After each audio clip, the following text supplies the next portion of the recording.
어떻게 오셨던가요? 자, 그러면 좀 다르게 질문해 볼게요. 이번 여러분들 그 부처님 오신 날 다녀오셨나요? 네. 부처님이 현신하셨던가요? 네. 요 부분을 갖고 사실은 그 여러분들이 경전을 읽고 연구를 한다는 건 부처님께서 계시기 때문에 연구를 하는 거거든요. 부처님이 안 계시면 여러분들이 연구를 하실 사실 이유가 없어요. 여러분들이 이 세상에 존재하지 않으시면 여러분들 이름 불러봐야 여러분들 쳐다보십니까? 안 그러겠죠. 마찬가지로 부처님은 영적 세계에 실존하시기 때문에 여러분들이 그 부처님의 경전을 읽고 연구를 하게 되면 그 부처님께서 현신하셔서 수행자로 계실 때 당신께서 서원하셨던, 서원이라는 건 나는 나중에 부처님이 되면 이렇게 중생들을 위해서 베풀 겁니다 라고 부처님 앞에서 선언한 것을 부처님마다의 나름대로의 서원의 내용은 다르지만 복합적으로 보면 중생들의 의식주를 해결해 주겠다, 병고를 치유해 주겠다, 그리고 중생들이 부처님의 가르침대로 착하게 살 수 있도록 이끌어서 악도 중생을 만들지 않겠다. 더 나아가서 늙고 병들고 죽는 지금의 이 모든 것들은 태어남을 원인으로 하기 때문에 이 태어남을 끝내는 해탈 열반 세계로 나는 이끌 것이다 라는 게 대체적으로 부처님께서 서원하신 공통적인 이야기입니다. 그래서 여러분들이 경전을 읽고 연구를 하면 그 서원에 따라서 이미 성불하신 부처님들은 여러분들에게 분명히 가시게 돼 있어요. 그런데 우리들하고 부처님은 몸이 형태가 달라요. 뭐가 다르다? 몸의 형태가 달라요. 우리들은 거짓 몸뚱이 안에 영혼의 몸뚱이가 있는 상태로 인연 따라 이 사바세계를 여러분들이 지은 인연에 따라 살아가다가 이 육신의 인연이 닿으면 저 세상을 갑니다. 저 세상을 가서도 자유로운 게 아니라 우리들은 이 생을 살았는데 저 세상에서는 우리를 또 기다리고 있어요. 기다리면서 심사하는 곳을 우리가 명부라고 그래요.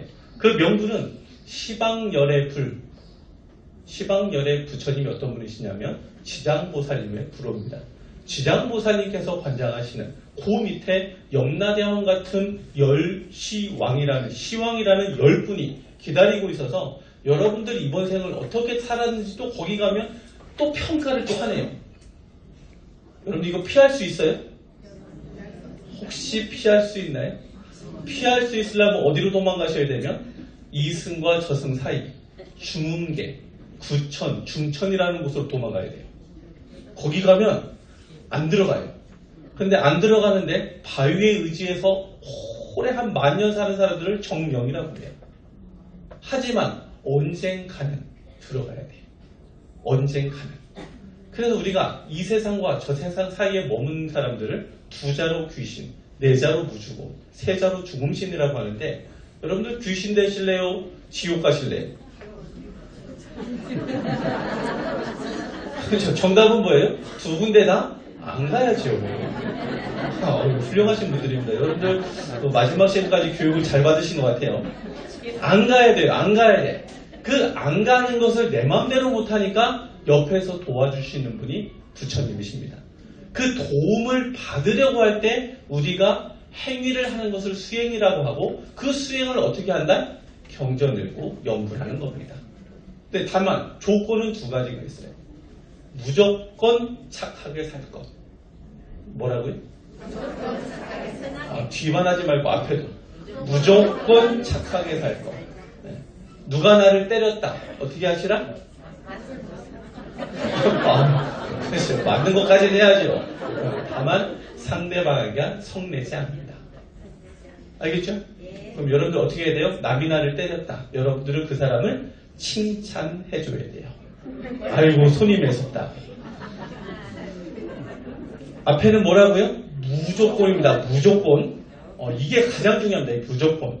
왜 무조건이 되냐면 우리 세상에서 발생하는 모든 것들은 우리가 이 세상에 태어났기 때문에 만나는 사람들입니다. 이거 맞습니까? 네. 조금만 더 뒤로 가보면 여러분들이 부모님을 선택해서 옵니다. 부모님이 여러분들 선택했던가요? 자, 여러분들 자녀 낳으셨죠? 자녀 선택했습니까? 그런 적 없죠? 자녀가 부모님을 선택해서 옵니다. 결국은 부모님을 선택해서 나는 이 세상을 받았고 이 세상에 본받아서 만나는 그 모든 사람들은 과거에 지은 인연 따라 만나는 거라는 거예요. 그래서 그 만나는 그 모든 사람들은 나와 인연이 분명히 있어요. 조금 우리말로 이득이 되는 사람을 여러분들은 선연이라고 하고 뺏어가는 사람을 여러분들은 악연이라고 그러죠. 여러분들 가족은 악연입니까? 선연입니까? 여러분도 계시고 저런 분도 계시죠? 네. 처음에는 선연인 줄 알았는데 나중에는 악연이기도 하고. 그래서 우리들이 사는 지금 이 세상은 내가 지은 업으로 해서 살아가는 것이 남이 지은 업으로 해서 살아가질 않아요. 이게 가장 중요합니다. 그래서 모든 것은 누구 탓이다? 내 탓이다. 그래서 우리들이 지금부터 하지 말아야 될 건 뭘 하지 말아야 되냐면 부처님의 가르침대로라면 분별을 하지 말아야 돼요. 좋은 것과 싫은 것이 집착을 만들고 집착은 욕심이 되어서 화 그리고 어리석음 속에서 자꾸 악업을 창조해요. 악업을 만드는 나는 또다시 몸받아 와야 돼요. 이것을 과거로부터 계속해서 반복해가지고 이번 생에도 태어났단 말이에요. 그래서 이 태어남을 멈추는 것을 부처님은 가장 큰 목표로 하십니다. 누구를 대상으로? 여러분들 같이 부처님과 인연이 있는 분들을 대상으로. 그래서 지금 이번 생 여러분들이 착하게 잘 살면 태어남을 멈출 수 있습니까? 오늘 선물 뭐가 많대요. 오늘 대답을 잘하시면 선물 많이 드린답니다. 알겠죠?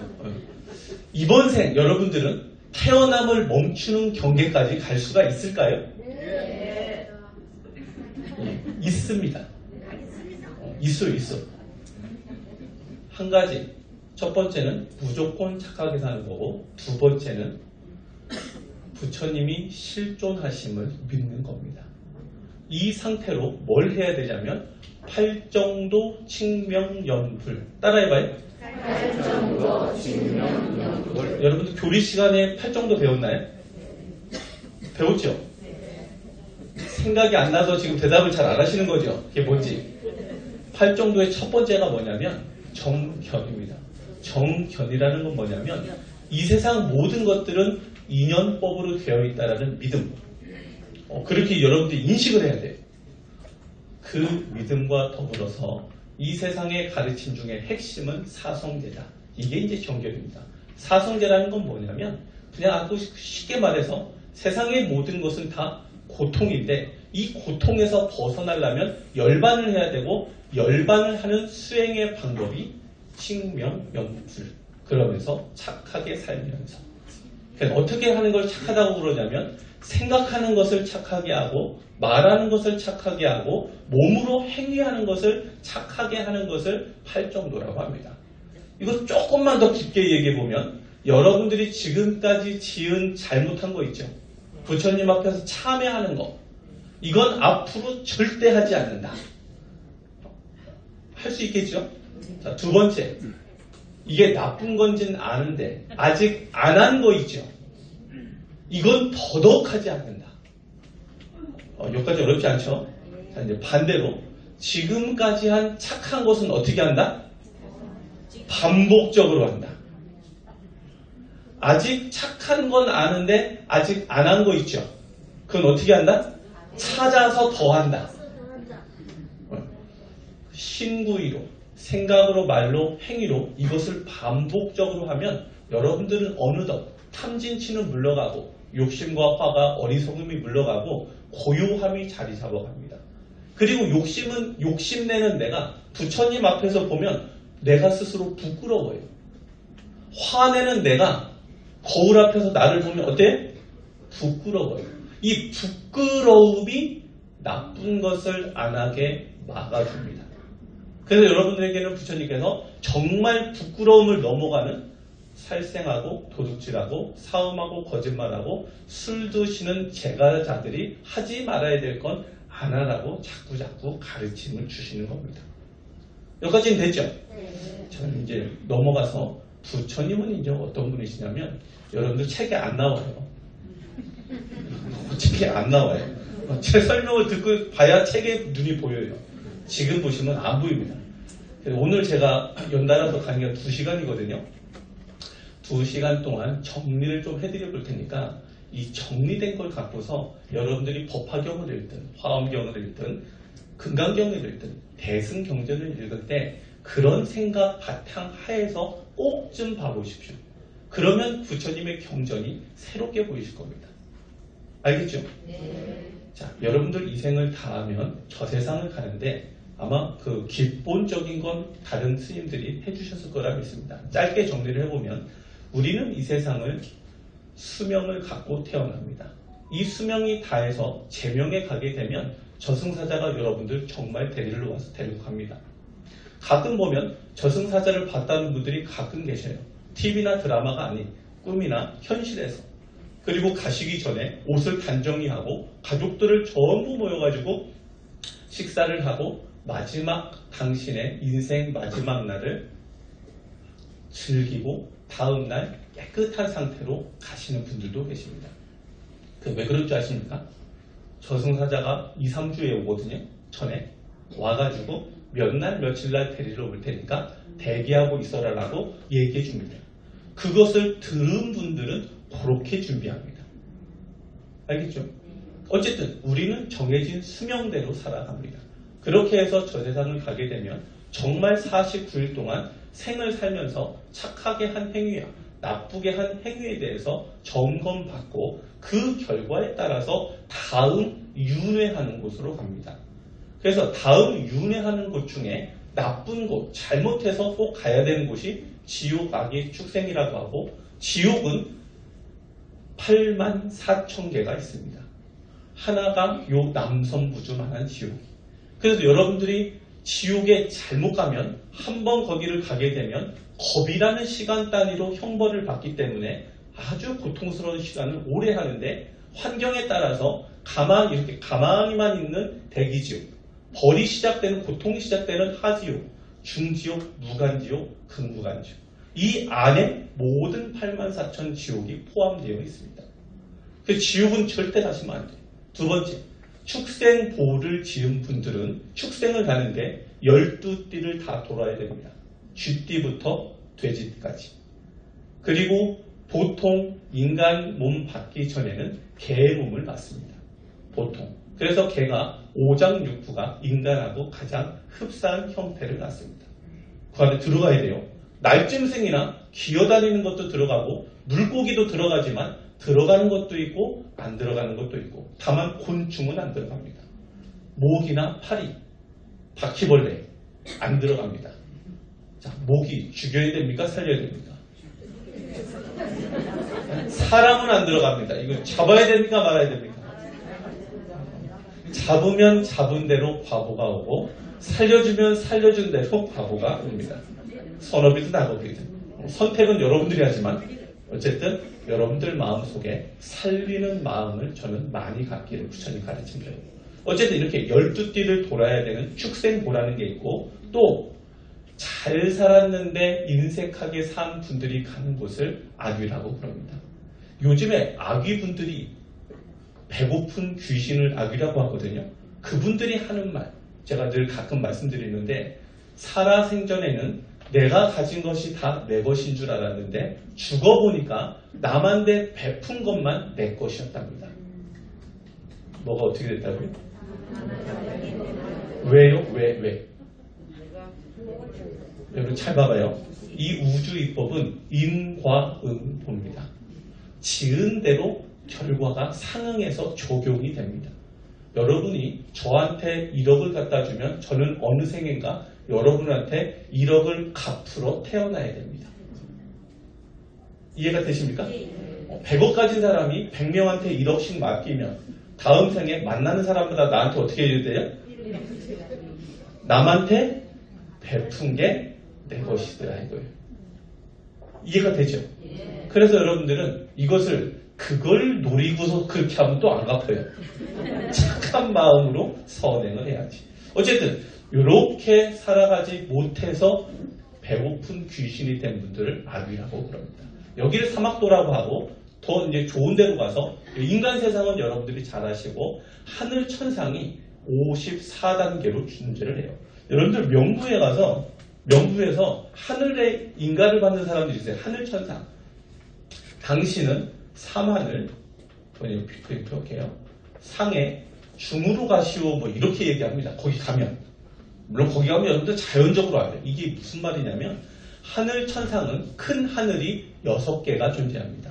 이거 멀리서 글자 안 보이죠? 그냥 말로 할까요? 네. 오늘은 칠판하고 제가 인연이 별로 없는 것 같아요.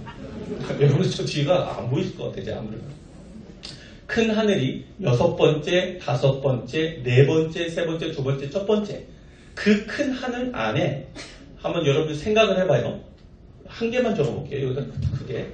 이게 첫 번째 하늘이라고 하면 일하늘이라고 그래요. 일 하늘을 크게 봐서 상중하로 나눕니다. 여기까지 됐죠? 네. 상을 다시 상중하로 나눠요. 자, 어떤 사람이 착하게 살아서 일하늘에 상에 상으로 가라면 어디로 가는 거예요? 일품으로 가는 겁니다. 저쪽 세상엔 하늘 천상을 이런 식으로 해서 중두 상중하, 하두 상중하. 큰 하늘 안에 작은 하늘이 몇 개 있어요? 9개. 이건 이해가 되죠? 상중하, 상중하, 상중하. 그래서 1하늘이 있고 2하늘, 3하늘, 4하늘, 5하늘, 6하늘 해서 총 54단계 하늘의 품계로 여러분들은 가게 되어 있습니다. 그 중에서 여러분들 신선이라고 알아요? 신선? 혹시 신선 보신 적 있어요? 신선계가 3번째 하늘에 있어요. 3번째. 우리가 종교적으로 얘기하면 옥황상제를 믿고 잘 따르는 분들이 착하게 살아서 명부에서 심사 결과를 잘 받으면 그쪽 하늘로 보내줍니다. 기독교를 잘 믿고 했던 사람들이 명부에서 49일 동안 심사를 잘 받고 나면 원하면 그쪽 하늘로 보내줍니다. 이해가 되죠? 그래서 종교가 있든 종교가 없든 관계없이 심사를 받고 하늘 천상을 54단계로 나누어서 우리가 가게 되어 있다. 자, 여기 하늘 천상을 넘게 되면 제가 지금부터 무슨 얘기를 하려고 그러냐면 성불이라는 정의를 조금 여러분들한테 이해를 도와드리려고 그래요. 자, 하늘이라고 하는 것은 54단계로 올라가요. 여기를 이제 한 단계 넘어가면 어디가 나오냐면 종래불교에서 색계 무색계라고 하는 성중하늘. 따라해봐요. 성중하늘. 총 27단계로 올라가요. 몇 단계? 27단계. 제가 여기다 적지는 않겠습니다. 그리고 맨 꼭대기를 아라한이라고 그래요. 그렇게 해서 공부를 잘한 분들을, 그 아라한보다도 더 수수하게 공부를 잘한 분들이 그 다음 하늘을 가는데 따라해봐요. 무르대 아라한. 무르대 아라한. 그런 하늘이 총 9단계로 존재를 해요. 거기를 넘어가면 부처님을 시봉하는, 여러분들 기억 15층에 올라가면 오른쪽 왼쪽 위에 날아다니는 여러분들 기준으로 선녀같이 보이는 분들이 있어요. 여자의 형상을 하고 꽃바구니든 과일바구니든 뭔가 들고 이렇게 날아가는 것 같은 그분들을 뭐라고 하냐면 천녀라고 그럽니다. 뭐라고 하나요? 천녀. 그런 분들이 있는 곳을 천녀정토라고 그래요. 그래서 9단계로 수행을 합니다. 거기를 넘어가면 서방정토 극락세계. 여러분들 극락왕생 들어봤어요? 네. 극락왕생 한 적 있나요? 안 해봤어요? 네. 했으면 여러분들을 보살이라고 그래요. 그래서 서방정토 극락세계, 아미타부처님의 나라 이름을 극락이라고 하고, 왜 극락이라고 해요? 고통이 없고 늘 즐거움만 있어서. 거기 가면 날마다 웃을 일밖에 없어요. 여러분들 주변에 가장 친절한 분 있죠? 그분의 100배 친절한 분들만 같이 모여서 알아요. 좋겠어요, 안 좋겠어요? 여러분들 거기 가려면 여러분들 어떻게 살아야겠어요? 잘하시네요. 그렇게 산 분들이 가는 정토입니다. 그래서 거기 가는 게 정말 쉽지 않아요. 얼마큼 가야 되는 거예요? 지금 짧게 해보면 하늘 54단계를 넘어서 성중하늘 27단계를 넘어서 무르대아란 9단계를 넘어서 천녀정토 9단계를 넘어가야 서방정토 극락세계 몇 단계가 있다? 27단계가 있어요. 딱 그렇죠. 그 서방정토 극락세계 맨 꼭대기 일품에 계신 분들이 염라대왕 같은 분들이에요.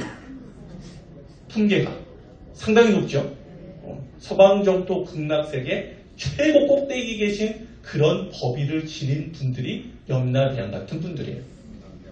그래서 총 9단계 맨 밑에를 하품, 가운데를 중품, 위에 9단계를 상품이라고 하고 맨 꼭대기를 최상품 보살이라고 이렇게 해요. 그래서 여기 보살도를 완성하게 되면 왼손, 오른손에 팔찌를 착용해요. 왼쪽에는 48원 원력장, 오른쪽에는 48원 도탈 중생이라고 하는 아미타 부처님께서 이 사람은 보살도를 완성했다는 증표를 주고 그 다음 어디로 보냈냐면 의학을 배우는 약사정토로 보내요. 약사정토는 몇 품이 있을까요? 찍어봐요. 27단계가 있어요. 거기는 상수보살이라고 그래요. 뭐라고 한다고? 상수보살. 그래서 밑에서부터 우리가 말하는 한약이든 내지는 양방에서 배우는 모든 과든 이것을 전부 통달해서 시험을 합격해야만 단계 시험을 통과해가지고 그 다음 불격을 갖춘 최상수 보살이 되어서 넘어가요. 시험 중에 하나가 10,000개의 약재의 이름을 전부 외워서 틀리지 않고 다 쓰는 게 시험 중에 하나예요. 뭘 어떻게 한다고요? 거기 가면 그렇게 해야 돼요. 그래서 시험이 녹록치 않아요. 거기 시험이. 왜? 중생들을 교화하려면 전부 다 부처님들이 되셔서 뭘 할 줄 알아야 돼요? 중생들을 치료할 줄 알아야 되기 때문에 정식으로 배우는 코스입니다. 이해가 되죠? 여기를 넘어가면 뭐라고 한다고요? 불격을 갖춘 최상수 보살. 그래서 화엄경에는 등각보살, 묘각보살이라고 표현을 해요. 이분들이 어떤 분이냐면 여러분들 그 7월 7성난 7보살님이라고 저희는 표현하기도 하는데 7원 성분이라고 들어봤어요? 7원 성분님들의 법위가 불격을 갖춘 최상수 보살이에요. 북두칠성 하나하나 별에 관리하는 성분. 그런 분들. 또 내지는 여러분들 관세음 보살님의 좌우보철을 해수가는 보살님, 육가문 보살님이라고 하거든요. 이분들의 법위가 뭐다? 불격을 갖춘 최상수 보살. 이게 무슨 뜻을 갖냐면 부처님과 같은 능력은 낼 수 있으나 부처님과 같은 몸을 완성하지 못한 분들을 일컬어요. 그래서 이런 분들이 복덕을 쌓다가 보면 석가모니 부처님께서 너 이제 남선부주 가서 정식으로 부처님 되어 내려가라 그래. 자, 여러분들 이번 생이 석가모니 부처님께서 인간몸 받아서 부처님 되라고 내려온 생이라고 합시다. 누가요? 여러분들 각자가. 뭐 안 믿겨져서 뭐 그래요? 이번에 그렇게 하자니까요. 이번 생은 뭐다? 부처님께서 여러분들이 모든 단계를 과거 생에 이미 다 통과했고 이번 생은 뭐 하는 날이다? 성불 때문에 내려온 마지막 생. 이 마지막 생에 오신 분들을 일생보처라고 그래요. 알겠죠? 일생보처라 이분들은 일생보처. 그래서 이분들은 공부를 다시 전생을 잊고 시작을 합니다. 잊고 다시 공부를 시작해서 무심산매로 하늘 54단계를 넘어가야 돼요. 금강산매로 저 천여동토까지 넘어가야 되고 해인산매로 극락세계를 통과해야 돼요. 마지막 이제 당신이 가보지 못한 부처님의 경계를 통과하는 여러분들 산매는 뭐냐면 영적 세상을 보는 것을 산매라고 그래요. 뭐라고요? 보는 경계. 쉽게 표현하면 그래요. 그러니까 무심산매는 어떤 걸 무심산매라고 하냐면 아주 그냥 쉬운 말로 여러분들 자녀가 막 고열로 막 곧 병원에 실려갔는데 119로 실려가는 모습을 봐요. 그리고 여러분들은 지금 하늘천상을 올라가는 시점이 됐어요. 병원 가실래요? 하늘 가실래요? 뭐라고요? 어디 가신다고요? 그렇죠. 뭐 한 5대1 정도 되네요. 5대1. 병원이 오고 1 정도 하늘 가시고 그 무심산매라는 건 사바세계 그 어떤 것이 나를 유혹해도 다 내려놓고 무심, 마음을 거기에 끄달림이 없이 하늘로 여여하게 가는 단계, 그 경계를 통과해야만 하늘을 넘어갈 수 있어요. 여러분 지금은 좀 어렵겠지요? 솔직히 눈을 마주치고 얘기해봐요. 지금 어렵잖아요. 어쩔 수 없습니다 지금. 네. 그렇다고 여러분들 지금 오늘 당장 올라간다? 쉽지 않아요. 어쨌든 여기 올라갑니다. 그리고 금강산배라는 걸 통해서 아라한 무르대 아라는 천녀동토를 통과해요. 그리고 나서 마지막 부처님이 되기 위한 당신이 과거에 가보지 못한 성불하기로 내려와서 통과하는 그 산매를 대적정산매라고 그래요. 뭐라고 부른다? 대적정산매. 네. 대적정산매라는 건 아주 중요한 개념이라 여러분들한테 쉽게 한번 설명해 볼게요. 이 세상 만물이 어디서 나왔습니까? 라고 하면 불교에서는 그것을 한자로 공이라고 그래요. 들어본 적 있나요? 네. 세상이 공하다라는 표현도 해요. 불교에서는. 공하다라는 표현은 무슨 표현이냐면 세상에 있는 모든 것들은 인연 따라 생겼다. 인연이 다하면 사라지는 것을 공하다라고 그래요. 뭐가 어떻게 된다고요? 이것을 좀 이렇게 표현할 거예요. 여러분들 지금 명찰 언제까지 내 거예요?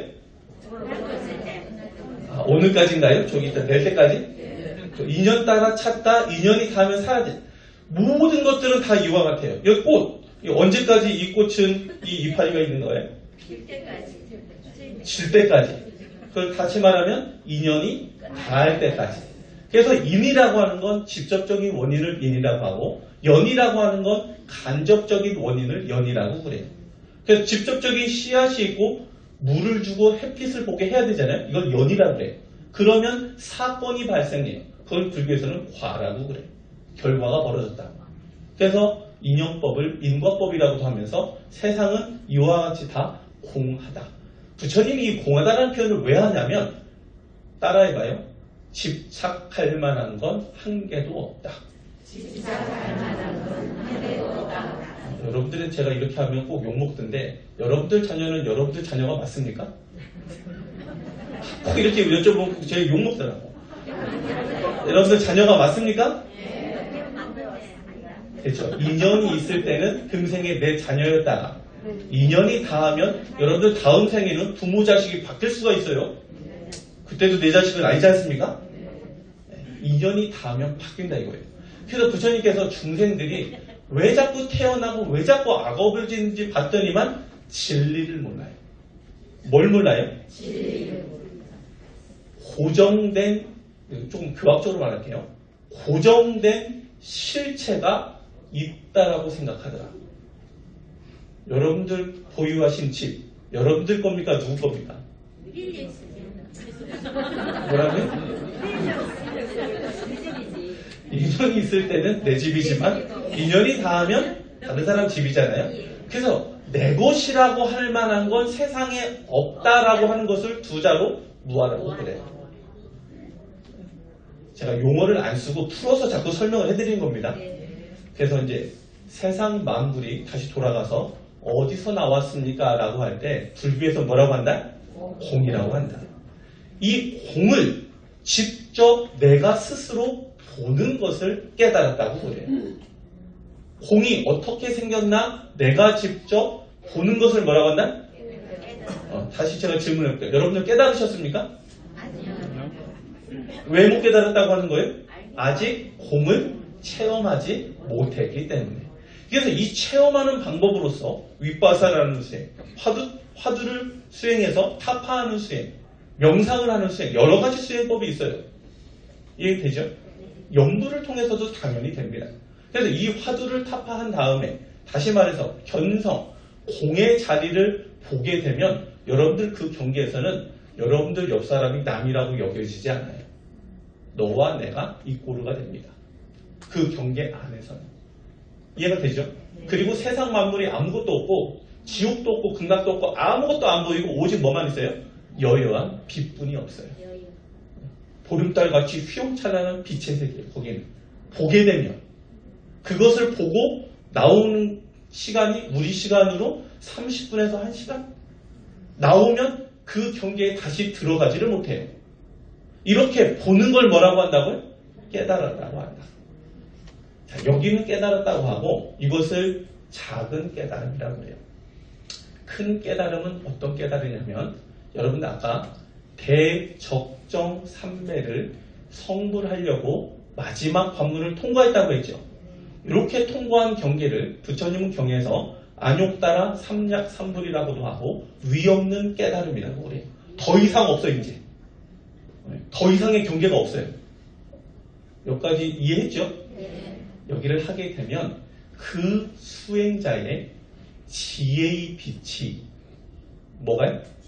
지혜의 빛이 공이라고 하는 빛을 휘감아 쌓아서 내 것으로 해요. 다시 한번 해볼게요. 만물은 어디서 나왔냐고 하면 공에서 나왔다고 했죠. 여여한 빛분이 없다고 했잖아요.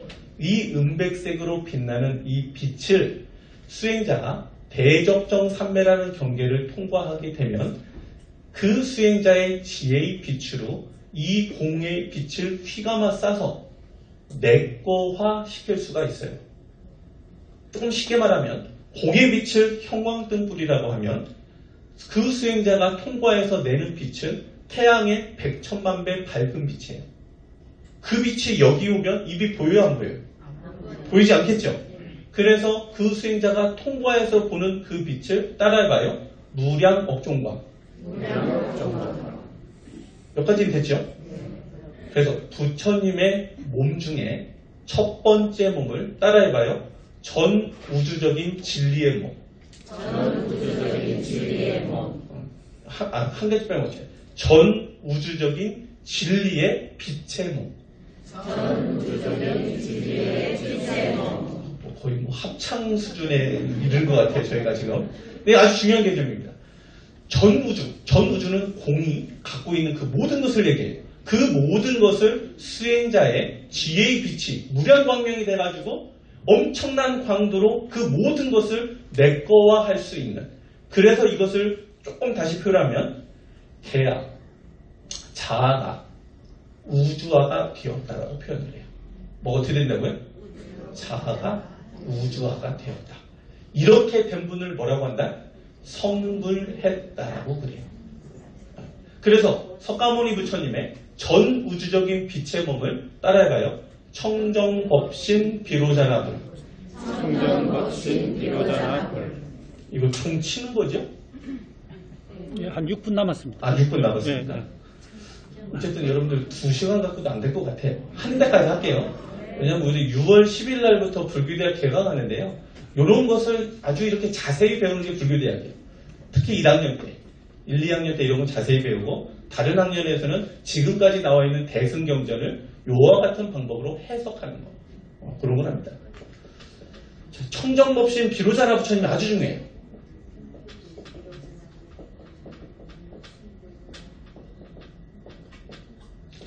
이 청정, 모든 것들의 탐진치가 완전히 제로화되어 있는 가장 맑고 밝은 상태를 청정이라고 하고, 법신이라고 하는 건 진리의 몸을 얘기하고, 비로자라라는 건 산스크리트로 빛을 뜻해요.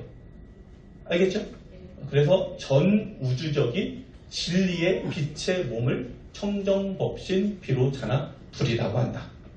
그래서 모든 성불하신 분들은 청정법신 비로자나 부처님 안에 나의 자기 청정법신불을 둬요. 참 용어를 쓰려면 여러분들이 조금 이해하기 좀 어렵기 때문에 제가 안 쓰려고는 하지만 최소한도로 반드시 알아야 되는 용어이기 때문에 했습니다. 자, 다시 말해서 여러분들이 오늘이 성불한 날이다 칩시다. 오늘이 여러분들 대적정삼매를 통과한 날이에요. 자, 여러분들 2600년 전 석가모니 부처님께서 보리수나무 밑에서 성도를 이루셨잖아요. 자, 2600년 전 부처님이 계신 보리수나무 옆에, 세존 옆에 여러분들 앉아봐요. 앉았어요? 네. 같이 성도를 이루는 겁니다. 그날 한시에 그때 어떻게 된다고요? 장신의 지혜의 빛이 공이라고 하는 것을 무량업종광이라는 저 태양의 100천만 배 밝은 빛으로 전 우주가 내가 되는 날이에요. 지금 개념 조금 들어와요? 네. 그 상태에서 중생을 교화를 하고 중생을 구제를 하려면 빛 상태로 있으면 돼요, 안 돼요? 안 되죠. 지혜가 있어야 되고 말도 해야 되고 뭔가 보여줘야 되고 그 중생이 있는 곳에 가야 되잖아요. 연화장 세계라는 나라가 뭐라고요? 부처님이 계신 나라 이름을 연화장 세계라고 합니다. 연화장 세계라는 나라에 청정법신 교류자가 자기의 전 우주적인 빛의 몸이 인간의 형태를 띠고 빛이라는 무량업종광이라는 빛을 재료로 해서 인간의 형상을 띠고 낮춘 몸을 불신이라고 그래요. 뭐라고 한다고요? 불신. 불신을 다른 말로 우리가 보통 이제 불신이라고 표현하는 자기 불신이라고 표현하는데 이 불신을 원만 보신 불이라고 합니다.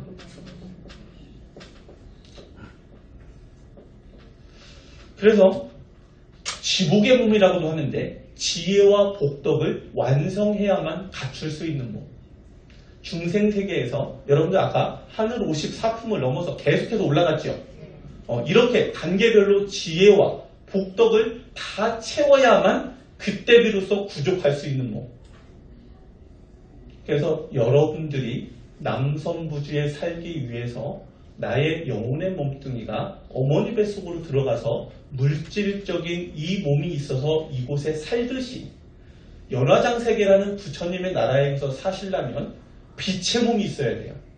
안에 있는 영혼의 몸뚱이는 그 빛에 노출이 되면 태워서 사라져 버려요. 그 정도로 광도가 엄청나게 밝은 세상. 그 세상을 가야지 부처님이라고 하거든요.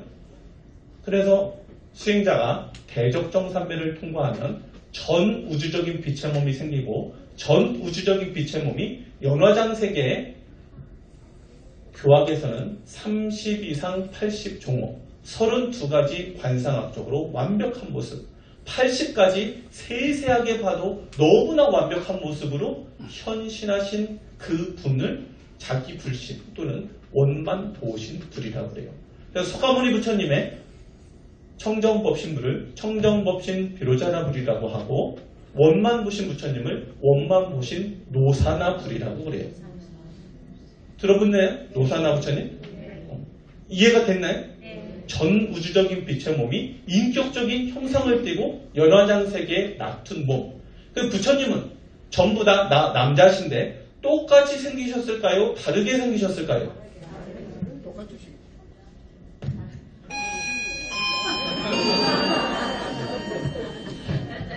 우리 종치면 뭐 하는 거예요? 쉬는 겁니다. 쉬고 10분 쉬고 다시 하겠습니다. 네, 수고해 주신 학장선생님께 감사의 박수 부탁드리겠습니다. 잠시 10분 휴식 후에 11시 10분부터 3교시 수업을 시작하겠습니다. 화장실 다녀오실 분은 뒤로 나가셔서 다녀오시기 바랍니다.